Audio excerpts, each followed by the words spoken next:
तो कैसे हो आप सब। ये स्कूल की बकचोदियों का दूसरा पार्ट है। अगर आपने पहला पार्ट नहीं देखा तो उसकी लिंक मैं डिस्क्रिप्शन में दी होगी। उसके भी मजे लो, इसके भी मजे लो। तो यार और क्या, कानों में टूटियां डाल लो और एजुकेशन की वापस से लेते हैं बगैर तेल लगा के।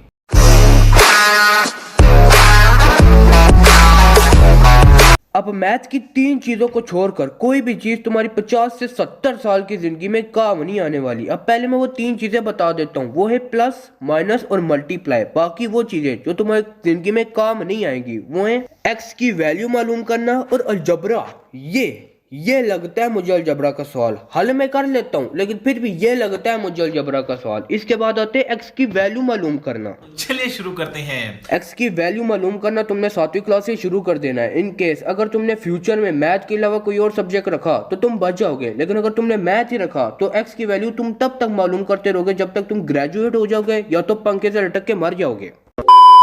या तो ऐसा हो कि पानी पीने से पहले तुमने एक्स की वैल्यू मालूम करनी है, या तो टट्टी करते वक्त तुमने अलजबरा का सवाल हल करना है। पर नहीं, इंसान की 50 से 70 साल की जिंदगी में इसका कोई इस्तेमाल ही नहीं। देखो मैथ में ना और भी बहुत सी यकियां हैं, पर ये दोनों सवाल एक नंबर के चुतियापे हैं, क्योंकि जब तक तुम मैथ पढ़े हो तब तक इन्होंने तुम्हें डंडा दे ही रखना है।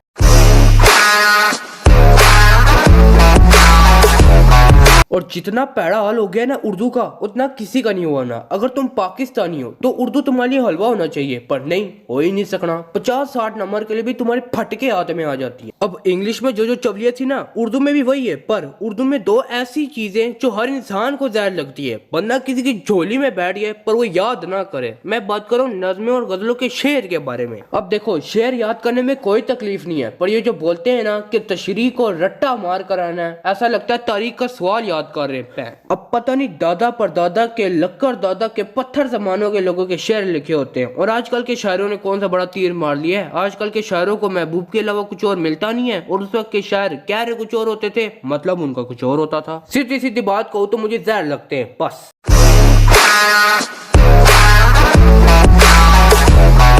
फिजिक्स से ज्यादा फालतू चीज मैंने आज तक नहीं सुनी। या तो ऐसा हो ना कि फिजिक्स पढ़ने से तुम साइंसदान बन जाओ, या तो तुम डॉक्टर बन जाओ, चलो प्लम्बर ही सही, पर नहीं, इंसान की पूरी जिंदगी गुजर जाएगी पर इसका इस्तेमाल नहीं होगा। फिजिक्स बस ये बताता है कि जो आप काम कर रहे हो ना उसमें मैं हूँ। वाह भोसड़ी के वाह। दुनिया में ना और भी बहुत से काम थे, पर नहीं, इन लोगों को फिजिक्स ही बनानी थी। इस पेंसिल को ना लोड़ा समझ के टुई में ले लो, इसमें भी फिजिक्स होगी। इसके बाद आ जाते हैं फिजिक्स के फार्मूलों के ऊपर। फिजिक्स के फार्मूले उन तमाम फालतू और पॉइंटलेस लेक्चर्स की तरह हैं जो आपको यूनिवर्सिटी लेवल पर सुनने को मिलेंगी। या तो ऐसा हो कि एक फार्मूला याद करके लिखने से तुम्हारी 10,000 तनख्वाह बन जाए, या तो तुम्हारी महीने का राशन आ जाए, पर नहीं, रट्टे लगवा दो बस।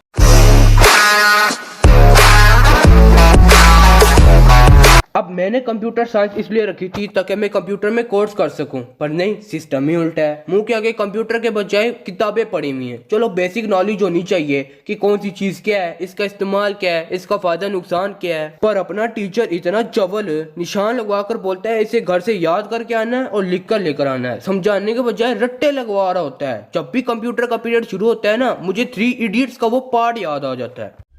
Instruments that record, analyze, summarize, organize, debate and explain information that are illustrative, non-illustrative, hardbound, paperback, jacketed, non-jacketed, with forward introduction, table of contents, index that are intended for the enlightenment, understanding, enrichment, enhancement and education of the human brain through sensory route of vision, sometimes touch.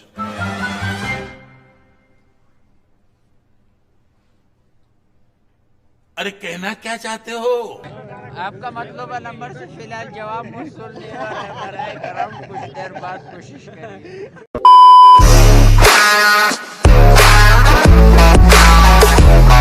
अब chemistry की ना मुझे एक बात समझ में नहीं आती कि मुझे केमिस्ट्री समझ में क्यों नहीं आती। केमिस्ट्री को समझने के लिए तुम्हारे पास केमिस्ट्री का सामान होना लाजमी है, नहीं तो केमिस्ट्री को बगैर सामान के समझना ऐसा है जैसे ख्याली पुलाव बनाना। फॉर्मूला समझ में आता कोई नहीं, रट्टे लगवा रहे होते हैं।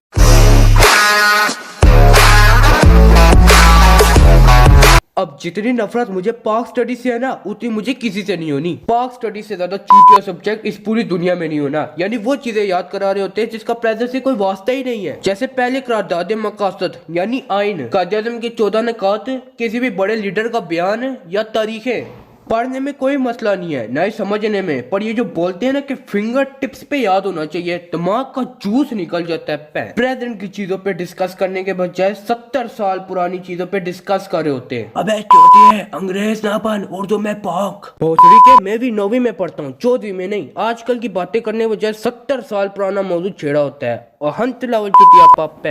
और कुछ टीचर तो अपने पास इतने ज्यादा सवाल लिखवा देते हैं जितने मैथ्स की बुक में भी ना हो। अजीब पैणी की।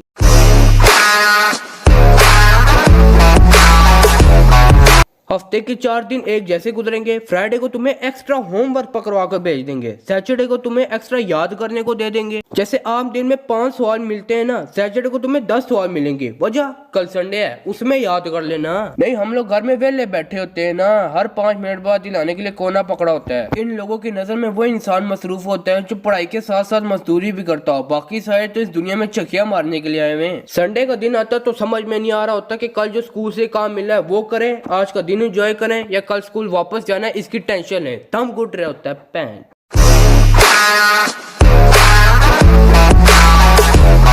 अब कुछ माँ बाप हमारे भले के लिए हमें कह रहे होते हैं, लेकिन कुछ माँ बाप तो ऐसे होते हैं कि स्कूल से वापस आया, खाने के लिए दिया और ट्यूशन भेज दिया। 7-8 बजे तक वापस आया, खाने के लिए दिया और सुला दिया। अगर इतना ही मसला था तो पैदा ही ना करते। अब कुछ माँ बाप ऐसे होते हैं, पापा मेरे सर में दर्द है कि मैं छुट्टी कर सकता हूँ? नहीं, मुझे क्या फर्क पड़ता है, पैनाडोल की 2 गोली ले, स्कूल के लिए दफा हो, जल्दी कर लेट हो रहा है। ये लाइन सुनकर लिटरली कब्ज हो जाती है। और अगर मर मर के तुम्हें छुट्टी मिल भी जाती है ना, तो तुम्हारे घर वाले तुम्हें ऐसा ट्रीट करेंगे जैसे तुम किसी का कत्ल करके आ गए हो। और कुछ माँ बाप तो मजदूरी करवा रहे होते हैं। अरे बच्चे से पूछ तो लो कि वो करना क्या चाहता है। क्रिकेट में अच्छा है, क्रिकेटर बना लो। गेमिंग में अच्छा है, यूट्यूब का चैनल बना लो। ऑनलाइन मार्केटिंग में अच्छा है, वेबसाइट बना ले। रैपिंग में अच्छा है, रैपर बन जाए। एडिटिंग कर सकता है, अपना सेटअप बना ले। अब मैं रोस्टिंग कर सकता हूँ, तो मैंने अपना यूट्यूब का चैनल बनाया और रोस्टिंग करने लग पड़ा। अब अगर तुम या तुम्हारे माँ बाप ये सोचते हैं कि लोग क्या कहेंगे, अबे लोग गाड़ मराएं। तुम लोगों का खाते हो या अपने बाप का खाते हो? तुम्हारा बाप मेहनत करके पैसे कमाता है, फ्री में तो आजकल कोई ये भी नहीं देता। समझ रहे हो आप? समझ रहे हो?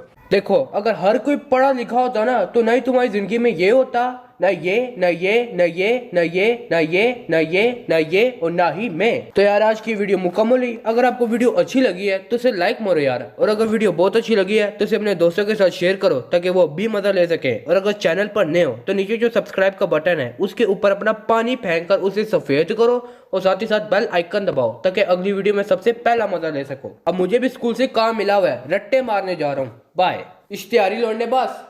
अबे तेरे को कितनी मरतबा बोला है थोड़ी मारा कर, फिर बोलता है कि चलने नहीं होता।